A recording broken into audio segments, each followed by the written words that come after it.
Hello dear friends and students, welcome to my YouTube channel school study zone. आज का topic class 7th mathematics chapter first exercise first है। पहला question पढ़ाई आसान है, जैसा कि आप देख रहे हैं मैंने पहले ही लिख कर रख लिया है ताकि वीडियो ज़्यादा लेंथी ना हो। आपको पहले क्वेश्चन के हर में सिर्फ एक लगाना है और कुछ नहीं करना है। जैसा कि आप जानते हैं भिन्न में पहला अंश होता है और दूसरा हर। नेक्स्ट क्वेश्चन देखिए। नेक्स्ट क्वेश्चन में क्या दिया गया है कि -4/5 को ऐसी परिमेय संख्या के रूप में व्यक्त कीजिए जिसका अंश 8 हो। पहला देखेंगे 8 हो तो 4/5 में किसकी गुणा करें कि हमारा ऊपर 4 की जगह 8 हो जाए, तो सिंपली 2 की गुणा कर देंगे। 4 दूनी 8, 5 दूनी 10। ऐसे ही 16 में 4 चौक 16 और 5 चौक 20। ऐसे ही 20 में आपको सिंपली इसी तरीके से गुणा कर लेनी है। बस प्लस माइनस का ध्यान रखना है कि आपको माइनस का अंश लाना है या प्लस का, उसी के हिसाब से आपको ले लेना है। क्वेश्चन नंबर 3 देखिए। -5/-7 को ऐसी परिमेय संख्या के रूप में लिखिए जिसका हर, देखिए ऊपर अंश आपने चेंज किया था, नीचे हर करना है। आपको कुछ नहीं करना है, सिर्फ इतना ही करना है। उसके बाद आप देख लेंगे कि जैसा कि आपको दिया गया है यहाँ पर कि हर को 7 बनाना है, लेकिन हमारे पास हर पहले से -7 है, तो -7 को प्लस का 7 बनाने के लिए हमने -1 की मल्टीप्लाई की, जिससे माइनस माइनस हमारा प्लस हो गया। 5 एकम 5 और 7 एकम 7। उसके बाद -14 बनाने के लिए हमें 7 में मल्टीप्लाई करनी होगी 2 की, तो 7 दूनी 14, 5 दूनी 10। जितने की मल्टीप्लाई हम हर में करते हैं उतने की मल्टीप्लाई अंश में करते हैं। ऐसे ही 21 को जैसे बनाना है हमें, तो माइनस का 3 लेना होगा ताकि माइनस माइनस प्लस हो जाए। ऐसे ही 35 को बनाने के लिए ऊपर नीचे मल्टीप्लाई कर देंगे 5 की। 7 पंजे 35, 5 पंजे 25। ये आपका क्वेश्चन ये भी सोल्व हो चुका है। अब देखते हैं नेक्स्ट क्वेश्चन। निम्नलिखित परिमेय संख्या के हर को धनात्मक बनाइए। धनात्मक यानी कि पॉजिटिव, आपके माइनस के साइन को हटाना है। देखिए जैसे मैंने आपको बताया था कि जब अंश और हर दोनों में माइनस हो तो वो संख्या हमारी, वो भिन्न हमारी पॉजिटिव ही होती है, धनात्मक ही होती है, क्योंकि माइनस माइनस को काट देता है। अब 11/-17 के हर को प्लस बनाने के लिए हमें -1 से मल्टीप्लाई करनी पड़ेगी। थर्ड क्वेश्चन में वो पहले ही पॉजिटिव हो जाएगा और फोर्थ क्वेश्चन में भी -1 की मल्टीप्लाई। अब देखते हैं अपने नेक्स्ट क्वेश्चन को, जिसमें हमें दिया गया है कि अंश को धन पूर्णांक बनाइए। अंश को पहले हर को बनाया, जो धन पूर्णांक नहीं था उसमें -1 की गुणा की, माइनस वाले में -1 की गुणा और प्लस वाले में +1 की गुणा, अगर संख्या सेम हो। तो देखिए यहाँ -7/13 है और हमें इसे क्या बनाना है, धनात्मक बनाना है, तो माइनस हटाना है। तो माइनस को हटाने के लिए माइनस से गुणा करेंगे, ये प्लस हो जाएगा। तो देखिए 18/23 में -1 क्यों, वो पहले से ही 11/19 पहले से ही प्लस है। 19/23 भी पहले से ही प्लस है, क्योंकि माइनस माइनस को काट देता है। मैं ज़्यादा टाइम आपका वीडियो में नहीं ले रही हूँ, पहले से क्वेश्चन सोल्व करके रखे हैं ताकि आपको ज़्यादा देर ना लगे। क्वेश्चन नंबर 6 में देखिए। क्वेश्चन नंबर 6 में हमें बताना है कि कौन सी संख्या हमारी धनात्मक है और कौन सी संख्या हमारी धनात्मक नहीं है। तो देखिए ये धनात्मक है क्योंकि माइनस से माइनस कटा, लेकिन 11/-19 में एक ही माइनस है, जिसमें एक ही माइनस होता है वो हमारी संख्या ऋणात्मक होती है। या तो माइनस अंश में हो या हर में हो तो वो ऋणात्मक होती है, और अगर दोनों में माइनस हो तो माइनस से माइनस कट जाता है, वो हमारी संख्या धनात्मक होती है। इसके बाद आप देखिए 8/-13 एक माइनस है, तो ये हमारी संख्या कैसी है, ये हमारी संख्या ऋणात्मक है। अब इसके बाद अपने नेक्स्ट क्वेश्चन को देखते हैं। क्वेश्चन नंबर 7 हमसे क्या पूछा गया है। क्वेश्चन नंबर 7 में पूछा गया है कि निम्नलिखित संख्याओं में कौन कौन परिमेय संख्याएं हमारी ऋणात्मक है। जैसे ऊपर धनात्मक पूछा था, अब हमसे पूछा है ऋणात्मक। कौन कौन संख्याएं ऋणात्मक हैं, तो आपको बताना है -7/11 हमारी संख्या ऋणात्मक है, और -8/13 दोनों में अंश और हर है। तो मैंने आपको बताया था जब दोनों में हो तो धनात्मक होती है, और अगर एक में हो तो ऋणात्मक होती है। तो हमारी ये फोर्थ भी धनात्मक है क्योंकि अंश और हर दोनों में हमारे धनात्मक माइनस दिया गया है। नेक्स्ट क्वेश्चन देखते हैं, निम्नलिखित परिमेय संख्याओं के सरलतम रूप लिखिए। क्या लिखना है? सरलतम रूप। सरलतम कहते हैं उस रूप को कि जिसमें अंश और हर एक ऐसी संख्या बन जाए कि जिसमें अंश ना हर से कटे ना हर अंश से कटे। अब ये जो संख्या है इसमें ये दोनों 3 के टेबल से कट रहे हैं। 3 3 3 सकते 21, लेकिन ये जो अब हमारे पास भिन्न आई है ना 3 7 से कट रहा है ना 7 3 से, और ना कोई एक ऐसा टेबल है जो इन दोनों को काटे। तो यही हमारा सरलतम रूप होता है कि जिसमें अंश और हर एक दूसरे को ना काटे और ना ही एक टेबल उन्हें काटे। अब जब हमने ने काटा तो हमारा हो गया यहाँ पर काट कर 2/3 हो गया। 3 छंग 18, 3 नम 27, 3 दूनी 6, 3 इस तरीके से। अब ऐसे ही 21 और 36 3 के टेबल से काट देंगे। 3 7 21 और 12 तिया 36, तो यहाँ पर हमारा आएगा 7/12। तो देखिए ये सरलतम रूप होता है कि जब अंश से हर ना कटे और हर से अंश ना कटे और ना ही दोनों एक टेबल से कटे, तो वो हमारा क्या होता है? सरलतम रूप होता है। इसके बाद आप देखिए जिस तरह कटते जा रहे हैं आपको एक टेबल से काटना है और अंश और हर दोनों को आपको एक टेबल से काटना है। मैं 4 के टेबल से काट रही हूँ। 4 नम 36 और 16 चौका 64, तो ये हमारा आ गया -9/16। अब हम अपना नेक्स्ट क्वेश्चन देख लेते हैं। नेक्स्ट क्वेश्चन में हमसे क्या पूछा गया है, तो लिखित स्थान दिए गए हैं और आपको उनकी पूर्ति करनी है। फिल इन द ब्लैंक्स भरने हैं जो बॉक्स के रूप में आपको दिए गए हैं। बड़ा ही आसान क्वेश्चन है, आपको ज़्यादा इसमें प्रॉब्लम लाने की ज़रूरत नहीं है। आपको सिर्फ एक ऐसी भिन्न लेनी है जिसमें अंश भी और हर भी हो, जैसे 3/4। फिर हमें देखना है कि उसके हर में कितने की गुणा करके हमारा अगली संख्या का हर आ रहा है। तो हम देख रहे हैं 5 की गुणा करके, तो हमने 5 की गुणा अंश में भी की और हर में भी की, तो हमारा ये fill in the blanks complete हो गया। अब नेक्स्ट वाले के लिए देखते हैं। नेक्स्ट वाला भी हर दिया है, तो हमने ये लाने के लिए 4 में कितने की गुणा करें, तो 4 में 7 की गुणा होगी क्योंकि 7 चौक 28। जब हर में 7 की गुणा हुई है तो अंश में भी 7 की गुणा होगी। ये रूल मैं आपको बता चुकी हूँ समतुल्य भिन्न का, क्योंकि ये सारी भिन्नें बराबर दी हैं, इसीलिए हम ये देख रहे हैं कि किसमें कितने की गुणा करके हर और अंश आ रहा है। तो 8 में 3 की मल्टीप्लाई करके माइनस के 3 लेना होगा ताकि माइनस माइनस प्लस हो जाए। 8 तिया 24, तो 5 में भी 3 की गुणा, 5 तिया 15। अब नेक्स्ट हमें दिया है 5 में 5 की गुणा करके 25। अब की बार हमें अंश का मान दिया है, तो अंश के मान से हमारे का मान निकाल लेंगे। देखेंगे कि 5 में कितने की गुणा करके हमारा जो है 25 आ रहा है। एक बार मैं एक्स्ट्रा आपको लिख देती हूँ ताकि आपको अच्छे से समझ में आए। ऐसा ना हो कि आपको यहाँ पर अच्छे से समझ में ना आ रहा हो। तो मैं देख रही हूँ कि 5 में 5 की गुणा करके 25 आ रहा है, तो मैं नीचे भी 5 की गुणा करूँगी। माइनस का आपको ख़ास ध्यान रखना है। अगर प्लस की संख्या बनानी हो तो माइनस का लें, और अगर आपको माइनस की बनानी है तो माइनस को ऐसे ही रहने दें अगर संख्या माइनस में है।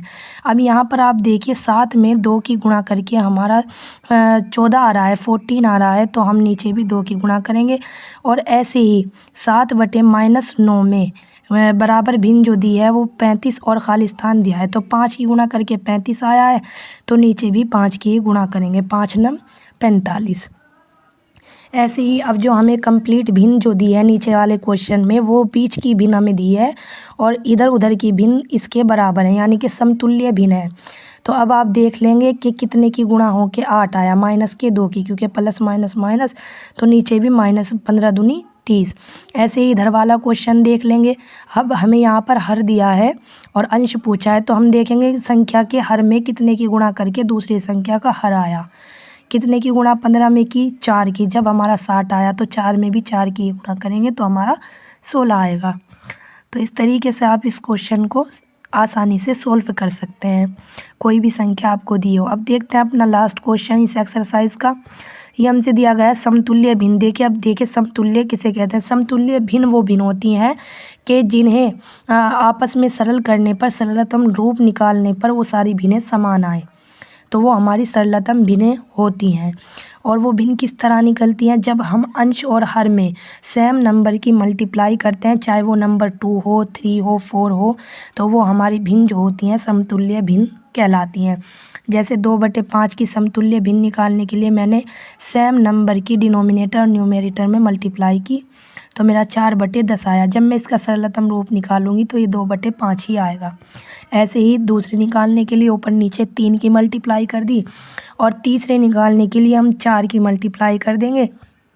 आप चाहें तो कोई भी नंबर ले सकते हैं, लेकिन ध्यान रहे कि डिनोमिनेटर में और न्यूमरेटर में, अंश में और हर में सेम नंबर रहना है, तभी आपकी समतुल्य भिन्न बनेगी और उन्हें काटने पर आप सरलतम रूप निकाल पाएंगे।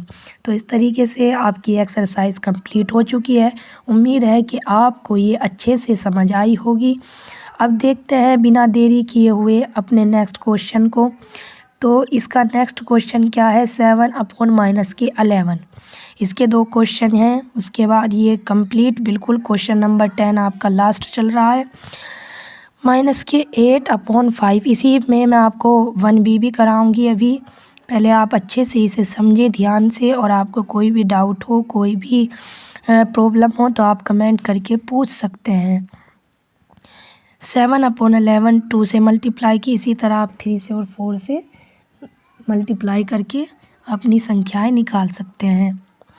दूसरी परिमेय संख्या निकालनी, ऐसा नहीं है कि आप दूसरी परिमेय संख्या निकालने के लिए 3 की ही मल्टीप्लाई करेंगे, आप 4 की भी कर सकते हैं, 5 की भी कर सकते हैं। बस ध्यान ये रहे कि ऊपर का और नीचे का नंबर सेम होना चाहिए। जिस नंबर की मल्टीप्लाई कर रहे हैं अंश में भी उसी से मल्टीप्लाई करें और हर में भी उसी से मल्टीप्लाई करें, तो आपका आंसर एकदम परफेक्ट आएगा। और देखिए जो भिन्न प्राप्त हो रही हैं, जैसे 14/22, 21/33, अगर आप इन्हें सेम टेबल से डिवाइड करें तो आप पाएंगे कि इनका आंसर 7/-11 ही आएगा, क्योंकि ये समतुल्य भिन्न है। चलिए देखते हैं अब -8/-5। देखिए ऋणात्मक संख्या है या धनात्मक, ये बताएं। अच्छा, -8/5 ऋणात्मक है या धनात्मक है? मैंने आपको बताया था जिसमें अंश भी हो और हर भी हो वो हमारी कैसी होती है, धनात्मक होती है। तो पहली परिमेय संख्या निकालने के लिए 2 से मल्टीप्लाई की, अंश में भी और हर में भी हमने 2 से मल्टीप्लाई कर दी, तो हमारा 8 2 16, 5 2 10 आ गया। दूसरी परिमेय संख्या निकालने के लिए आप अंश और हर में 3 की मल्टीप्लाई कीजिए। जैसे ही आप 3 की मल्टीप्लाई करते हैं, 8 3 24, 5 3 15, ये आपकी दूसरी परिमेय संख्या आ गई। तीसरी परिमेय संख्या निकालने के लिए आप 4 की, 5 की, 6 की, 7 की, किसी की भी मल्टीप्लाई कर सकते हैं, नंबर सेम हो। -8/5 में जब आप 4 की मल्टीप्लाई करते हैं तो आपको क्या मिलता है, ये 8 4 32, 5 4 20, तो ये आपकी तीनों समतुल्य भिन्न मिल गई। उम्मीद है कि आपको ये बेहद पसंद आ रही होगी। पसंद आ रही है तो लाइक करें और चैनल को सब्सक्राइब करना ना भूलें, क्योंकि आपके साथ से ही हमें उत्साह मिलता है आगे वीडियो बनाने का। अब देखिए एक्सरसाइज 1b को देखते हैं। एक्सरसाइज 1b में आपको क्वेश्चन दिया गया है कि निम्नलिखित परिमेय संख्याओं को उनके दशमलव रूप में लिखिए। -8/10 उनको उनके सरलतम रूप में लिखिए। सरलतम रूप, जैसा कि मैं बता चुकी हूँ, एक ऐसा रूप कि जिसमें अंश हर से कटे, ना हर अंश से कटे, ना दोनों एक टेबल से कटे। ऐसे ही 15/20, 5 दिया 15, 5 चौक 20। अब आ गया है आंसर 3/4। ना 3 4 को काटता है, ना 4 3 को काटता है, ना कोई ऐसी संख्या है जो इन दोनों को काटे, तो यही रूप सरलतम रूप होता है। ऐसे ही 5 5 25, 5 9 45, तो ये आ गया है 5/9, यही सरलतम रूप कहलाता है। अब बात करते हैं 14/77। तो आप देख रहे हैं ना अंश हर को काट रहा है, ना हर अंश को, ना कोई एक टेबल है जो इन्हें काटे, तो इसीलिए ये पहले ही सरलतम रूप है।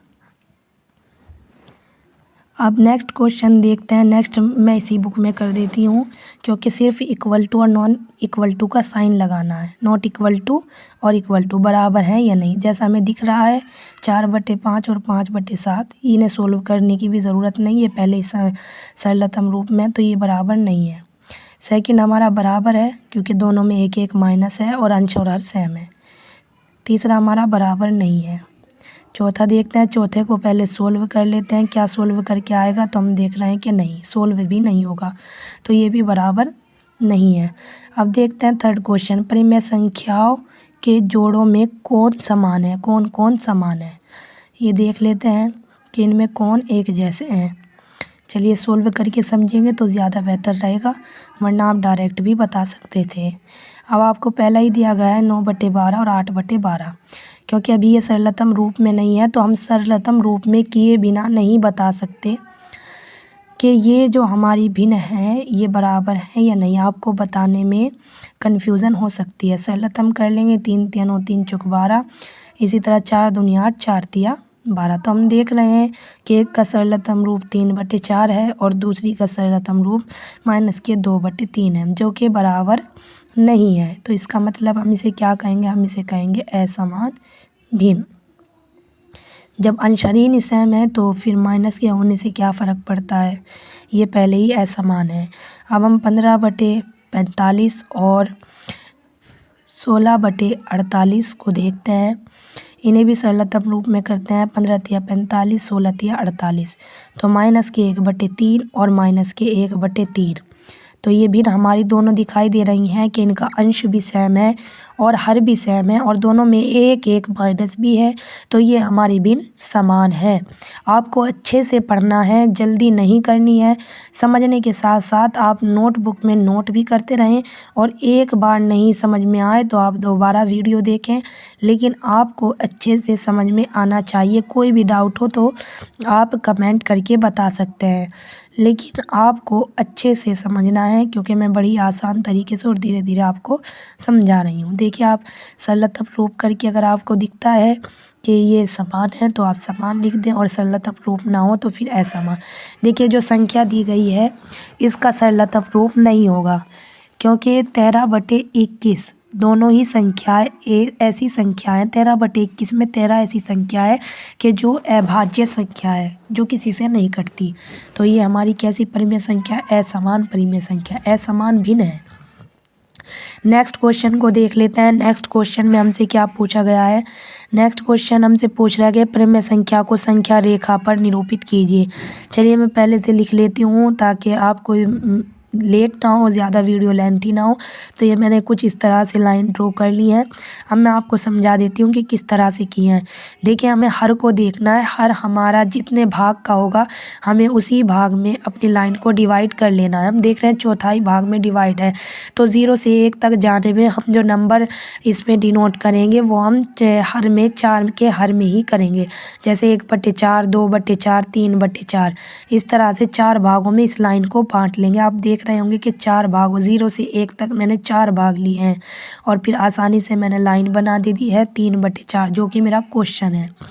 अब अपना नेक्स्ट क्वेश्चन, जितना हमारा हर होगा आपको ध्यान देना है अपने हर पे। भिन्न का जो हर होगा आपको उतने ही पार्ट 0 से 1 के बीच में लेना है। जैसा 5 है तो हम 5 पॉइंट ले लेंगे, 1 2 3, 0 से आगे के पॉइंट को लिए 1 2 3 4 5, हमें पूरे कितने पॉइंट लेने हैं, 5 पॉइंट लेने हैं, तभी जाके हमारे सवाल का सॉल्यूशन होगा।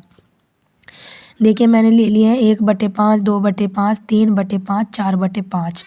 मैंने 5 भागों में डिवाइड किया है 1 को, और फिर मैंने आसानी से अपना जो क्वेश्चन था वहाँ पर लाइन ड्रॉ कर दी है। अब नेक्स्ट क्वेश्चन देख लेते हैं। नेक्स्ट क्वेश्चन हमसे क्या पूछा गया है, नेक्स्ट क्वेश्चन में हमसे पूछा गया है कि जो हमारा यहाँ पर है 5/8, यानी कि हमें 1 से 0 को 1 से 8 भागों में डिवाइड करना है। जैसे कि देखिए मैंने किया है 8 भागों में डिवाइड किया है, 1/8, 2/8, 3/8, 4/8, तो मैंने 5/8 तक डिवाइड किया है। 5/8 तक डिवाइड करने के बाद फिर मैंने लाइन ड्रॉ कर दी है आसानी से। अब देख लेते हैं अपने अगले पार्ट को। अगले पार्ट में हमें क्या दिया गया है, क्वेश्चन के हिसाब से हमें देखना है। हमें 16 हमें दिया गया है, पौन में 16, यानी कि 16 भागों में हमें 1 को डिवाइड करना है। तो 0 से 1 तक हमने 16 पॉइंट काउंट कर लिए हैं। 1 2 3 4 5 6 7 इस तरीके से आप भी काउंट कर लेना और फिर जहाँ तक आपका सवाल है इतने पॉइंट लेकर आपको ड्रॉ कर देना है। अब देखें जल्दी से अपने नेक्स्ट क्वेश्चन को। निम्नलिखित परिमेय संख्याओं के जोड़ों में कौन कौन असमान है। पहले आपने समान बताया, अब आपको असमान बताना है। असमान बताने के लिए आप पहले सोल्व कर लेंगे, क्योंकि सरलतम रूप में लिखे बिना आप क्वेश्चन का हल नहीं कर सकते। तो मैंने देखा 8 तिया 24, 7 तिया 21, दोनों का आंसर, दोनों का सरलतम रूप -1/3 आ रहा है। इसका मतलब है कि ये जो हमारी भिन्न है वो समान है, असमान नहीं है। अब नेक्स्ट क्वेश्चन को देख लेते हैं। नेक्स्ट में हमें क्या दिया गया है, 15/20 और दूसरा दिया गया है 25/30। तो अब इन्हें 5 तिया 15, 5 चौक 20, 5 पंजे 25, 5 छंग 30, 3/4 और 5/6 हमें देखने को मिलता है। तो हम देख रहे हैं कि ये दोनों हमारे असमान हैं, तो हम इसमें लिख देंगे कि ये असमान है। फिर देखते हैं नेक्स्ट क्वेश्चन, बड़ा ही इजी क्वेश्चन दिया है। अंश में 0 है, यानी कि दोनों का आंसर 0 है। दोनों को सरल करने पर हमें 0 मिलता है, तो पहले से ही क्या है, समान है। अब देखते हैं अपने नेक्स्ट क्वेश्चन को। नेक्स्ट क्वेश्चन में हमें दिया गया है 6/10 और 9/-15। आप अगर इन्हें सोल्व करें, 2 तिया 6, 2 पंजे 10, 3 तिया 9, 3 पंजे 15, एक ही टेबल से डिवाइड किया है। तो -3/5 और दूसरी भी यहाँ पे मिली है -3/5। तो आप देख रहे होंगे कि दोनों ही भिन्न समान है, असमान नहीं है। वो हमसे पूछ रहा है कौन कौन समान है, कौन असमान, तो आपने लिख दिया कि ये समान है और जो असमान है उसे असमान। उम्मीद है वीडियो आपको पसंद आई होगी। लाइक करें, शेयर करें।